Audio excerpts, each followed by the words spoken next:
बलराम जी द्वारिकापुरी में लौटकर यह समाचार सुनाते हैं कि मैंने सुभद्रा का रिश्ता दुर्योधन से तय कर दिया है।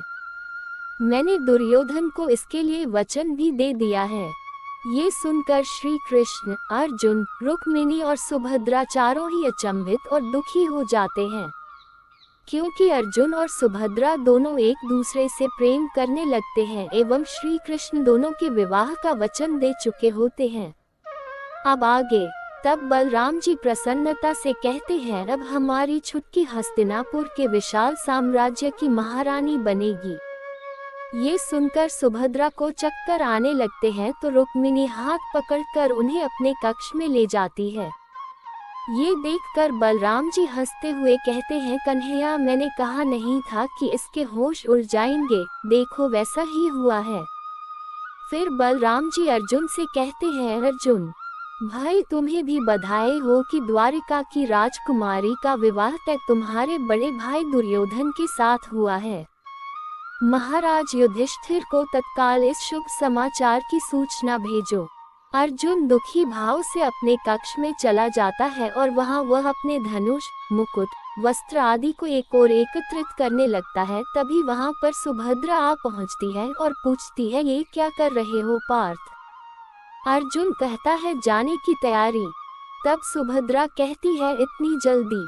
इस पर अर्जुन कहता है, 2 माह से अधिक हो गया है आपको अतिथि सेवा का कष्ट देते हुए, फिर भी आप इसे इतनी जल्दी कहती है। तब सुभद्रा कहती है, अतिथि सेवा से कष्ट नहीं होता, उसमें तो आनंद होता है। तब अर्जुन कहता है कि यह तो आपकी उदारता है, इसके लिए आपका बहुत बहुत धन्यवाद। ये सुनकर सुभद्रा कहती है, ये क्या कर रहे हो पार्थ? ऐसी व्यंग भरी बातें करोगे तो मेरा धीरज टूट जाएगा। मैं कोई अनुचित कार्य कर बैठूंगी, फिर मुझसे मत कहना। तब अर्जुन कहता है, देखो सुभद्रे, इस समय हमारी परीक्षा की घड़ी है, हमें कोई ऐसा काम नहीं करना चाहिए जिससे हमारे कुल को या हमारी मर्यादा को लाज लगे। यही समय उचित और अनुचित के विवेक का है।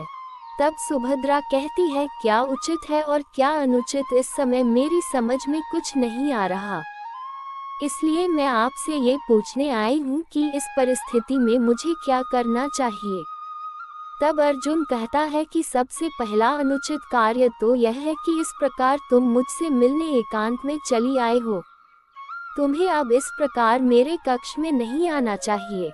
इस पर सुभद्रा कहती है, क्यों नहीं आना चाहिए? क्या हम एक दूसरे से प्रेम नहीं करते? तब अर्जुन कहता है कि करते थे, आज नहीं करना चाहिए क्योंकि यह ठीक नहीं। फिर सुभद्रा कहती है, ठीक नहीं का अर्थ बताइए, क्या अनुचित है और क्या ये पाप है? अर्जुन कई तरह से सुभद्रा को समझाने का प्रयास करता है कि अब हमारा मिलना उचित नहीं, लेकिन सुभद्रा यह मानती ही नहीं है। तब अर्जुन कहता है कि प्रेम का अर्थ होता है बलिदान। अर्जुन समझाता है कि मैं ऐसा कोई अनुचित कार्य नहीं करना चाहता जिससे हमारे और तुम्हारे कुल को कलंक लगे और मेरे और श्री कृष्ण के संबंध पर कोई आंच आए। इस जीवन में हमारा साथ यही तक था। भगवान तुम्हारे नए जीवन में बहुत सुख दे, यही आशीर्वाद देकर मैं जा रहा हूँ। तब सुभद्रा कहती है, जाइए, अब मैं आपको रोकूंगी नहीं। मैंने आपकी ये बात मान ली कि हमारा प्रेम कभी मरेगा नहीं। हम प्रेम को कलंकित भी ना होने देंगे, सब मर्यादाओं का पालन भी करेंगे। इस जीवन में हमारा मिलन नहीं हो सका, ये बात भी मैं हंसकर सह लूंगी, परंतु आपने जो मुझे नए जीवन में सुख का आशीर्वाद दिया, उस आशीर्वाद को मैं स्वीकार नहीं करूंगी, क्योंकि आपसे दूर रहकर अब मैं कोई नया जीवन नहीं जी सकती और न मैं इस शरीर को किसी और के लिए जीवित रख सकती हूँ। इससे पहले कि कोई और हाथ इसे छुए, मैं इस शरीर को समाप्त कर सकती हूँ। मेरी कोई भूल चूक रह गई हो तो मुझे माफ कर देगा। अब नहीं आऊंगी मैं, हाँ जब जाओगे तो एक बार पलट कर मुझे जरूर देख लेना। मैं आपके अंतिम दर्शन के लिए महल की छत पर खड़ी रहूंगी। ऐसा कहकर सुभद्रा अर्जुन के पैर छूकर चली जाती है। उधर रुक्मिणी देखती है कि श्री कृष्ण ध्यान में बैठे बैठे मुस्कुराकर वाह वाह कर रहे हैं। तब रुक्मिणी कहती है कि मुझे आपकी ये निर्मम मुस्कान अच्छी नहीं लगती। ये सुनकर श्री कृष्ण अपनी आंखें खोलते हैं। फिर रुक्मिणी कहती है कि पत्थर का हृदय है आपका। दो प्रेमियों के जीवन में भूचाल आ रहा है और आप अपने ही ध्यान में मगन होकर आनंद ले रहे हैं। हे प्रेम के अवतार, धरती पर प्रेम करने वालों पर क्या घटती है, इस पर भी तो दृष्टि डालिए। ये सुनकर श्री कृष्ण कहते हैं, उन्हीं को तो देख रहा हूँ, इसीलिए तो वाह वाह कर रहा हूँ। इस पर रुक्मिणी कहती है, किसी की पीड़ा में आनंद ले रहे हैं। तब श्री कृष्ण कहते हैं, नहीं, मैं तो उनके प्रेम की ऊंचाइयां देखकर प्रसन्न हो रहा हूँ। कितना आदर्श प्रेम है दोनों का, प्रणाम करने को जी चाहता है। मुझे प्रसन्नता हो रही है कि अर्जुन और सुभद्रा दोनों ही अपने अपने धर्म से नहीं डोले हैं। बस अभी तक उन्हें सही रास्ता नहीं दिख रहा है, वही हमें दिखाना है। तुम जानती हो कल अर्जुन जाना चाहता है, परंतु तुम चिंता ना करो, कल तक कुछ नहीं होने वाला है। तुम विश्राम करो, प्रातः वेला में फिर बात करेंगे। प्रातः बलराम सभी के समक्ष कहता है, और हाँ, पुरोहित जी को बुलाकर शीघ्र मुहूर्त निकलाओ। लग्न पत्रिका हस्तिनापुर भेजनी होगी और बाकी भी तो सारी तैयारियां करनी है। उधर सुभद्रा अपने कक्ष में आंसू बहा रही होती है। तब रुक्मिणी आकर कहती है, धैर्य से काम लो राजकुमारी, धैर्य से काम लो। राजकुमारियां ऐसे रोती नहीं हैं। तब सुभद्रा कहती है, भाभी मेरी तो कुछ समझ में नहीं आ रहा है कि अब मैं क्या करूं, और ये तुम निश्चित जान लो कि यदि मेरा विवाह दुर्योधन से कराया जाएगा तो हस्तिनापुर सिर्फ मेरा शरीर जाएगा, प्राण तो मैं पहले ही त्याग दूंगी। ये सुनकर रुक्मिणी चौंक जाती है। तभी वहां श्री कृष्ण आकर कहते हैं, सुभद्रा, आत्महत्या करना पाप है। अरे ये क्या दशा बना रखी है, तू तो दृढ़ संकल्प कन्या है, इस तरह अधीर होने से कैसे काम चलेगा। ये सुनकर रुक्मिणी कहती है, ये बेचारी क्या करें। अरे आप ही दाऊ भैया को समझाइए कि सुभद्रा दुर्योधन से विवाह नहीं करना चाहती तो ये विवाह रोक दिया जाए। ये सुनकर श्री कृष्ण कहते हैं, पर उन्होंने दुर्योधन को वचन दे दिया है। इस पर रुक्मिणी कहती है कि वचन तो सुभद्रा ने भी अर्जुन को दिया है। ये सुनकर श्री कृष्ण कहते हैं कि तो फिर वचन देने वाले को अपना वचन निभाना चाहिए। ये सुनकर सुभद्रा और रुक्मिणी दोनों चौंक जाती है। तब रुक्मिणी कहती है, इसका क्या अर्थ है। ये सुनकर श्री कृष्ण कहते हैं कि तुम इसका अर्थ पूछ रही हो, क्या तुम ये भूल गई हो कि तुम्हारे भाई रुक्मी ने भी शिशुपाल से तुम्हारा विवाह करने का वचन दिया था। तब तुमने क्या अपने भाई की बात सुनी थी या अपनी आत्मा की। ये सुनकर रुक्मिणी और सुभद्रा सोच में पड़ जाती है। फिर श्री कृष्ण के पास आकर अर्जुन कहता है, कन्हैया आपने मुझे यहाँ बुलाया। तब श्री कृष्ण कहते हैं, हाँ। अर्जुन कहता है, कहिए। इस पर श्री कृष्ण कहते हैं कि तुमसे ये पूछने के लिए बुलाया कि अभी इस परिस्थिति में तुम्हारा क्या करने का इरादा है। तब अर्जुन ठंडी श्वास छोड़कर कहता है, और क्या कर सकता हूँ, जाने से पहले केवल शुभकामना दे सकता हूँ कि इस विवाह से सब सुखी रहें। ये सुनकर श्री कृष्ण कहते हैं, वाह, इन्हें देखो, एक परमवीर क्षत्रिय योद्धा जब लड़ने का समय आया तो कायरों की तरह रणभूमि को छोड़कर भाग जाने की बात कर रहे हैं। ये सुनकर अर्जुन कहता है, परंतु ये रणभूमि नहीं है मधुसूदन। इस पर श्री कृष्ण कहते हैं, और रणभूमि किसे कहते हैं। पार्थ, ये सारा जीवन एक रणभूमि है जिसमें पग पग पर धर्म और वीरता का परिचय देना पड़ता है। तुम इस समय प्रेम की रणभूमि में खड़े हो, जब किसी दूसरे का हाथ तुम्हारी प्रेमिका की ओर बढ़ रहे हैं तो तुम्हें उसकी रक्षा करना चाहिए या कायरों की भांति रणभूमि को छोड़कर भाग जाना चाहिए। तब अर्जुन कहता है कि परंतु इस परिस्थिति में मैं क्या कर सकता हूँ। एक ओर सुभद्रा मेरा प्रेम है तो दूसरी ओर मेरे सखा और उसके बड़े भैया। जब दोनों ने सुभद्रा का विवाह दुर्योधन से करने का निश्चय कर लिया है तो सुभद्रा और मैं दोनों विवश हो गए हैं। तब श्री कृष्ण कहते हैं कि पहली बात तो ये कि ये निश्चय बड़े भैया ने किया है, मैंने कोई वचन नहीं दिया है। ये सुनकर अर्जुन कहता है कि तो फिर जब भैया ने सबके सामने ये कहा था तब आपने इसका विरोध क्यों नहीं किया। ये सुनकर श्री कृष्ण कहते हैं क्योंकि मैं छोटा भाई हूँ और मेरा धर्म उनसे ये कहने की आज्ञा नहीं देता। तब अर्जुन कहता है कि इसका अर्थ है कि वो जो भी आज्ञा देंगे वो आपको माननी पड़ेगी। तब श्री कृष्ण कहते हैं अवश्य। ये सुनकर अर्जुन कहता है कि तो फिर आप मुझे जाने से क्यों रोक रहे हैं। इस पर कृष्ण कहते हैं कि इस परिस्थिति में सुभद्रा को छोड़कर जाना तुम्हारा धर्म नहीं है, ये प्रेम की मर्यादा नहीं है। पार्थ, जो मैं करूँगा वह छोटे भाई का धर्म होगा, परंतु तुम जो करोगे वह प्रेमियों का धर्म होगा। तुमने अभी कहा था ना कि मैं सबको सुख की शुभकामना देता हूँ, तो क्या तुम्हारे जाने से तुम सुखी रहोगे और क्या सुभद्रा सुखी रह पाएगी। तब अर्जुन कहता है कि मैं समझ नहीं सकता कन्हैया कि आप कहना क्या चाहते हैं। केवल इतनी बात कि वीरों की भांति अपने धर्म का पालन करो। तब अर्जुन कहता है परंतु आप। तब श्री कृष्ण कहते हैं इस समय तीन धर्म आपस में टकरा रहे हैं। सुभद्रा का धर्म संकट है कि प्रेम की मर्यादा निभाए या अपने कुल का शिष्टाचार। प्रेम से बड़ा कोई धर्म नहीं है पार्थ, इसलिए उसने अपने प्रेमी को जो वचन दिए हैं उन्हें निभाना चाहिए। और तुम्हारा धर्म संकट ये है कि तुम अपने प्रेम के साथ जीवन भर रहने के वचन को निभाओ या अपने सखा के डर से सारे दिए हुए वचन भूल जाओ। पार्थ, तुम्हारा एक ही धर्म है कि तुमने जिसे प्रेम का वचन दिया है उसी का साथ निभाओ, फिर यदि तुम्हें मुझसे भी युद्ध करना पड़े तो उससे पीछे ना हटो। ये सुनकर अर्जुन आश्चर्य से कहता है आप मुझसे युद्ध करेंगे।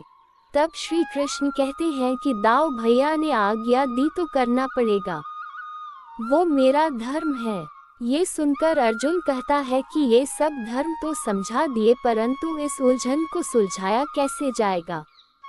ये सुनकर श्री कृष्ण कहते हैं कि यदि तुम दोनों का प्रेम सच्चा है तो रुक्मिणी तुम्हें रास्ता बता देंगी कि ऐसी परिस्थिति में उसने क्या किया था। परंतु एक ही शर्त है कि निश्चय दृढ़ हो और प्रेम सच्चा हो, फिर कोई भी शक्ति तुम्हें विचलित नहीं कर सकती और न ही अलग कर सकती है। फिर श्री कृष्ण हंसते हुए कहते हैं सुभद्रा गौरी मंदिर में पूजा करने किस दिन जाया करती है। तब रुक्मिणी कहती है प्रति शुक्रवार को। तब श्री कृष्ण कहते हैं तो कल शुक्रवार है ना। तब रुक्मिणी कहती है जी। ये सुनकर श्री कृष्ण कहते हैं तो ठीक है। ऐसा कहकर वे वहां से चले जाते हैं। फिर श्री कृष्ण बलराम जी के साथ विवाह की तैयारी का जायजा लेते हैं। बलराम जी कहते हैं कि अपनी लाडली सुभद्रा का विवाह इतनी धूमधाम से होना चाहिए कि सारे संसार में पता चल जाए कि द्वारिका का ऐश्वर्य सर्वश्रेष्ठ है। इस पर श्री कृष्ण कहते हैं मेरी भी यही इच्छा है दाऊ भैया। ये सुनकर दाऊ भैया प्रसन्न होकर कहते हैं कि अरे वो तो होनी ही चाहिए कन्हैया, क्योंकि कुलीन वंश की ये परंपरा है कि एक भाई जैसा सोचता है तो दूसरा भाई वैसा ही करता है। फिर दोनों हंसने लगते हैं। तभी वहां सुभद्रा पहुंचकर दाऊ भैया को प्रणाम करती है तो दाऊ भैया कहते हैं आओ मेरी प्यारी बहना सदा सुखी रहे। इस पर सुभद्रा कहती है आपने मुझे बुलाया दाऊ भैया। तब दाऊ भैया कहते हैं हाँ मैंने सोचा कि तुम्हारे विवाह की तैयारियां हो रही हैं तो क्यों ना तुम्हें ही बुला लिया जाए। सुभद्रे, ये दो खो, ये हीरे पन्ने मानिक और मोतियों से बने अलंकरण, ये सब तुम्हें रुचिकर है ना। ये सुनकर सुभद्रा कहती है भैया इन सब से बढ़कर मुझे आपका प्रेम रुचिकर है। ये सुनकर बलराम जी भावुक होकर कहते हैं तभी तो मैं सोचता हूँ कि जब तुम द्वारिका से चली जाओगी तो ये सुनापन बहुत खलेगा। तुम्हारी सुरमय आवाज सुनने को मैं तरस जाऊंगा। सुभद्रे, कभी कभी मैं क्रोध में आकर तुम्हें डांटता रहा हूँ, इसके लिए मुझे क्षमा कर देना, परंतु इसके पीछे भी तुम्हारे हित की भावना ही रही है मेरे मन में। ये सुनकर सुभद्रा रोने लगती है तो बलराम जी कहते हैं अरे ये क्या, तू रो रही है? ये सुनकर सुभद्रा कहती है, भैया मैं गौरी पूजन के लिए माता के मंदिर जा रही हूँ, मुझे आशीर्वाद दीजिए कि माता मेरी पुकार सुन ले।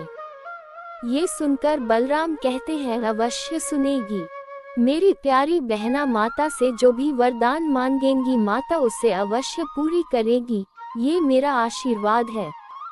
ऐसा कहते हुए बलराम जी की आंखों में भी आंसू आ जाते हैं। फिर सुभद्रा श्री कृष्ण की ओर देखकर कहती है, भैया आज्ञा दो।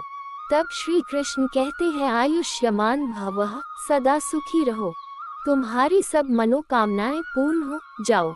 फिर सुभद्रा रुक्मिणी से गले मिलकर रोती है और फिर पूछती है, मैं जाऊं? रुक्मिणी कहती है, हाँ जाओ, जल्दी जाओ। फिर रुक्मिणी दासियों की ओर देखकर कहती है, सुनो, राजकुमारी का ध्यान रखना। दासियां कहती हैं, जो आज्ञा। फिर सुभद्रा जाने लगती है तो श्री कृष्ण रुक्मिणी से धीरे से कान में कहते हैं, इससे कहो कि अर्जुन रथ में पीछे बैठे और सुभद्रा सारथी बने। रुक्मिणी यही बात जाकर सुभद्रा के कान में कहती है। सुभद्रा समझ जाती है और चली जाती है और कुछ दूर जाकर बार बार पलटकर सभी को देखती है। फिर बलराम जी आगे आकर श्री कृष्ण से कहते हैं, कन्हैया। श्री कृष्ण कहते हैं, हाँ। तब बलराम जी कहते हैं कि सुभद्रा यूं बार बार पीछे मुड़कर क्यों देख रही थी? ऐसा लग रहा था मानो वो इसी क्षण हमसे ससुराल जाने के लिए विदा मांग रही हो। ये सुनकर श्री कृष्ण कहते हैं, आप भी तो कितने भावुक हो गए थे दाऊ भैया। सच पूछो तो मुझे भी ऐसा लग रहा था कि सचमुच वो अपने पति के घर जा रही हो। ये सुनकर बलराम जी कहते हैं, अरे कन्हैया, बहन को विदा करने के सोचने मात्र से ही मेरे मन में न जाने क्या होने लगता है। सचमुच कन्हैया बड़ी प्यारी बहन है हमारी।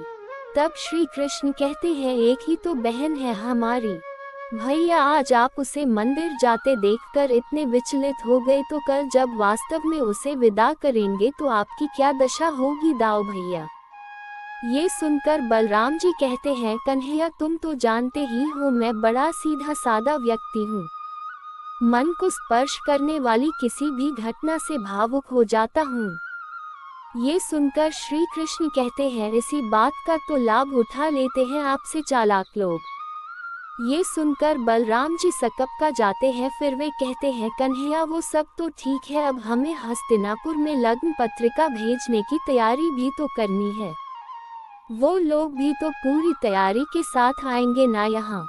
ये सुनकर श्री कृष्ण कहते हैं, ठीक है दाऊ भैया चलो। उधर अर्जुन मंदिर के समक्ष रथ रोककर सुभद्रा का हाथ पकड़कर उसे रथ पर चढ़ाकर सभी सैनिकों की ओर देखकर कहता है, सावधान सावधान। मैं कुंतीपुत्र अर्जुन सबके सामने इस देवी को साक्षी मानकर सुभद्रा को अपनी पत्नी स्वीकार करता हूँ और इसे अपने साथ इंद्रप्रस्थ ले जा रहा हूँ। अगर किसी में बल अथवा साहस है तो मेरा सामना करें। ऐसा कहकर अर्जुन कहता है, जय माँ भवानी। फिर अर्जुन रथ चलाने लगता है तो सुभद्रा कहती है कि भैया की आज्ञा है कि आप रथ में पीछे बैठे हैं और मैं आपकी सारथी बनूं। तब अर्जुन पूछता है, क्यों? इस पर सुभद्रा कहती है कि ये मैं नहीं जानती, ये बातों का समय नहीं है। ऐसा कहकर सुभद्रा खुद रथ की सारथी बनकर रथ चलाने लगती है। ये देखकर दासियां कहती हैं, अरे राजकुमारी ये क्या? तब तक रथ आगे बढ़ चुका होता है। उधर बलराम जी विवाह की तैयारियां कर रहे होते हैं। तभी एक दासी सैनिकों के साथ चीखती हुई आती है, महाराज महाराज, अनर्थ हो गया महाराज, हमारे साथ धोखा हुआ है। ये सुनकर बलराम पूछते हैं, क्या हुआ? तब वह दासी कहती है, अर्जुन ने राजकुमारी का हरण कर लिया है। ये सुनकर बलराम जी चौंक कर कहते हैं, क्या? अर्जुन का ये दुस्साहस, उसकी ये हिम्मत कि वह सुभद्रा का हरण कर ले? असंभव। तब दासी कहती है, असंभव नहीं महाराज, ऐसा हो चुका है। ये सुनकर बलराम जी कहते हैं कि अगर ऐसा हो चुका है तो अर्जुन को उसका दंड भी भुगतना होगा। ऐसा कहकर बलराम जी अपनी गदा उठाकर निकल पड़ते हैं। उनके पीछे कुछ सैनिक रहते हैं। महल के रास्ते में वे एक सैनिक से कहते हैं कि सात्यकी और अक्रूर से कहना कि सेना तैयार करें। वह सैनिक कहता है जो आज्ञा। फिर वे सीधे श्री कृष्ण और रुक्मिणी के कक्ष में पहुंचकर कहते हैं कन्हैया। रुक्मिणी के साथ बैठे श्री कृष्ण उठकर खड़े हो जाते हैं और पूछते हैं क्या बात है दाऊ भैया। तब बलराम जी कहते हैं क्या तुमने सुना नहीं कन्हैया कि तुम्हारे ही मित्र ने हमारी बहन का हरण कर लिया है। ये सुनकर श्री कृष्ण कहते हैं ये सुनकर बलराम कहते हैं और तुम चुप हो। हमें युद्ध का न्योता दिया गया है और तुम चुप हो। हमारी मर्यादा का हनन हुआ है और तुम चुप हो कन्हैया। ये सुनकर श्री कृष्ण कहते हैं मैं चुप नहीं हूँ दाऊ भैया, परिस्थिति पर विचार कर रहा हूँ। ये सुनकर बलराम कहते हैं विचार? कन्हैया तुम विचार ही करते रहो। मैं अकेला ही यादव सेना के साथ जाता हूँ और उस अर्जुन को बंदी बनाकर लाता हूँ। फिर बलराम पलटकर सैनिकों से कहते हैं सुनो, जाकर सात्यकी से कहो कि यादव सेना को तत्काल ही कूच करने की आज्ञा दे। उस पादम व कुमार को बहुत गर्व हो गया है। आज मैं अपनी गदा के एक ही प्रहार से उसके गर्व को चकनाचूर कर दूंगा। कन्हैया तुम मेरे साथ चलोगे या नहीं? इस पर श्री कृष्ण कहते हैं कि आप आज्ञा देंगे तो अवश्य चलूंगा दाऊ भैया। इस पर बलराम कहते हैं आज्ञा। एक अपराधी को दंड देना है और उसके लिए तुम्हें किसी की आज्ञा की आवश्यकता है। कैसे राजा हो तुम कन्हैया? ये सुनकर श्री कृष्ण कहते हैं कि परंतु जिसे दंड देने जा रहे हैं वह अपराधी है भी कि नहीं, राजा को ये भी तो सोचना चाहिए ना। तब बलराम कहते हैं कि कन्हैया अर्जुन के अपराधी होने का इससे बड़ा प्रमाण क्या होगा कि उसने एक भोली भाली राजकुमारी का अपहरण किया है। ये सुनकर श्री कृष्ण कहते हैं उसने अपहरण किया है। इस पर बलराम कहते हैं और किसने? तब श्री कृष्ण कहते हैं कि दाऊ भैया मुझे तो कुछ और ही सूचना मिली है। इस पर बलराम कहते हैं क्या? ये सुनकर श्री कृष्ण उस सैनिक के पास जाते हैं जिसने हरण का दृश्य देखा था और उससे पूछते हैं तुम्हारे सामने अर्जुन सुभद्रा को ले गया? इस पर वह सैनिक कहता है जी। फिर श्री कृष्ण पूछते हैं उस समय रथ कौन चला रहा था? तब वह सैनिक कहता है जी राजकुमारी सुभद्रा। ये सुनकर बलराम जी चौंक कर कहते हैं सुभद्रा। इसके बाद श्री कृष्ण कहते हैं क्या कह रहे हो? राजकुमारी सुभद्रा रथ चला रही थी और अर्जुन कहाँ था? तब वह सैनिक कहता है राजकुमारी सुभद्रा ने उन्हें कहा था कि आप रथ में पीछे बैठिए। ये सुनकर बलराम जी चौंक कर कहते हैं पीछे बैठिए। तब श्री कृष्ण कहते हैं कि इसका मतलब है कि अर्जुन ने सुभद्रा का अपहरण नहीं किया बल्कि राजकुमारी सुभद्रा ने अर्जुन का अपहरण किया है। एक बेचारे परदेशी को भगाकर ले गई, सो असली अपराधी सुभद्रा है। चलो भैया सेना लेकर चले उस अपराधी को पकड़ने के लिए और उसके हाथ पैर बांधने के लिए मोटी मोटी जंजीरें साथ ले लेना। ये सुनकर बलराम जी कहते हैं क्या कह रहे हो तुम कन्हैया? हम अब अपनी बहन सुभद्रा को बंदी बनाएंगे। ये सुनकर श्री कृष्ण कहते हैं हाँ भैया, जो अपराध करेगा उसे दंड तो देना ही चाहिए। ये सुनकर बलराम कहते हैं अर्थात ये कि सुभद्रा अर्जुन से प्रेम करती है और जब उसके भाइयों ने उसके सच्चे प्रेम को ठुकरा दिया और किसी सम्राट पुत्र से उसका विवाह निश्चित कर दिया तो वे बेचारी मजबूर हो गई और अपने सच्चे प्रेमी के साथ गंधर्व विवाह करके अपने ससुराल चली गई। अब यदि ये उसका अपराध है और यदि इस द्वारिका में अपने जीवन साथी को चुनने का अधिकार नहीं दिया जा सकता तो ठीक है, चलिए उसे बंदी बनाकर उसे दंड दें। ये सुनकर बलराम का थोड़ा क्रोध शांत होता है और वे कहते हैं कन्हैया आखिर इस सब का क्या मतलब है? तब श्री कृष्ण कहते हैं कि यही कि अर्जुन ने सुभद्रा का हरण नहीं किया है भैया, बल्कि सुभद्रा स्वयं अर्जुन का हरण करके ले गई है। वास्तव में वो एक दूसरे से असीम प्रेम करते हैं। ये सुनकर बलराम जी कहते हैं वो तो ठीक है कन्हैया, परंतु मेरे वचन का क्या होगा जो मैं हस्तिनापुर में दुर्योधन को दे चुका हूँ। इस पर श्री कृष्ण कहते हैं, इसीलिए मैंने कहा था कि सुभद्रा से पूछे बिना हमें वचन नहीं देना चाहिए था। आखिर सुभद्रा की सहमति तो लेनी थी, और फिर आपने तो उसे सदा सुखी रहने का आशीर्वाद भी दिया था। यदि आप सुभद्रा का हाथ दुर्योधन के हाथों सौंप देंगे तो क्या वह सुखी रह पाएगी? नहीं, कदापि नहीं। आपका आशीर्वाद असफल हो जाता। परंतु आप दोषी नहीं है भैया। ये सुनकर बलराम जी कहते हैं, तो दोष किसका है? अपराधी कौन है कन्हैया? इस पर श्री कृष्ण कहते हैं, कोई भी नहीं। हाँ भैया, आखिर अर्जुन भी तो कुंती बुआ का पुत्र है, राजसूय यज्ञ करने वाले महाराज युधिष्ठिर का भाई है। फिर श्री कृष्ण रुक्मिणी की ओर देखकर कहते हैं, हे ना रुक्मिणी। ये सुनकर रुक्मिणी भी कहती है, हाँ हाँ, और फिर रुक्मिणी पास आने लगती है। तब इस दौरान श्री कृष्ण कहते हैं, इंद्रप्रस्थ राज्य हस्तिनापुर राज्य से श्रेष्ठ है। इस पर रुक्मिणी कहती है, इसलिए आपको मन मैला करने की कोई आवश्यकता नहीं है दाऊ भैया। ये सुनकर दाऊ भैया प्रसन्न हो जाते हैं। तब श्री कृष्ण कहते हैं, हाँ रुक्मिणी ठीक कह रही है दाऊ भैया। ये सुनकर बलराम मुस्कुराते हुए कहते हैं, तो इस नाटक के सूत्रधार तुम ही हो कन्हैया। मैं जानता हूँ कि बिना तुम्हारी सहमति के अर्जुन ये साहस कर ही नहीं सकता। ये सुनकर श्री कृष्ण मुस्कुराते हुए कहते हैं, मैं तो केवल इतना ही जानता हूँ दाऊ भैया कि मेरी लाडली बहन सुखी रहे बस। इस पर बलराम कहते हैं, सच कह रहे हो कन्हैया। तब श्री कृष्ण कहते हैं, दाऊ भैया मैं कभी आपसे असत्य नहीं बोला। जब आप हस्तिनापुर में थे तब उस समय अर्जुन और सुभद्रा के बीच प्रेम का अंकुर फूटा था। आज उसकी परिणति इस प्रकार हुई है। अब आप भी अर्जुन को क्षमा कर दीजिए ना दाऊ भैया। ये सुनकर बलराम कहते हैं, मैं तुम्हारी लीला समझ गया हूँ कन्हैया, अब बोलो आगे क्या करना है। यह सुनकर श्री कृष्ण कहते हैं कि उसकी आज्ञा तो आप ही देंगे दाऊ भैया। इस पर बलराम कहते हैं, ये अच्छा है, सारी करनी तुम्हारी और कहलवाते हो मुझसे। अब बताओ क्या करें। तब श्री कृष्ण कहते हैं कि मेरी तो यही इच्छा है कि यथाशीघ्र अर्जुन और सुभद्रा को द्वारिका लाएं और उनका विवाह धूमधाम से करें। इस पर बलराम जी कहते हैं, कन्हैया पांडवों को ये सूचित करो कि अर्जुन और सुभद्रा का पाणिग्रहण यहाँ द्वारिका में ही संपन्न होगा। ये सुनकर श्री कृष्ण कहते हैं, जो आज्ञा दाऊ भैया।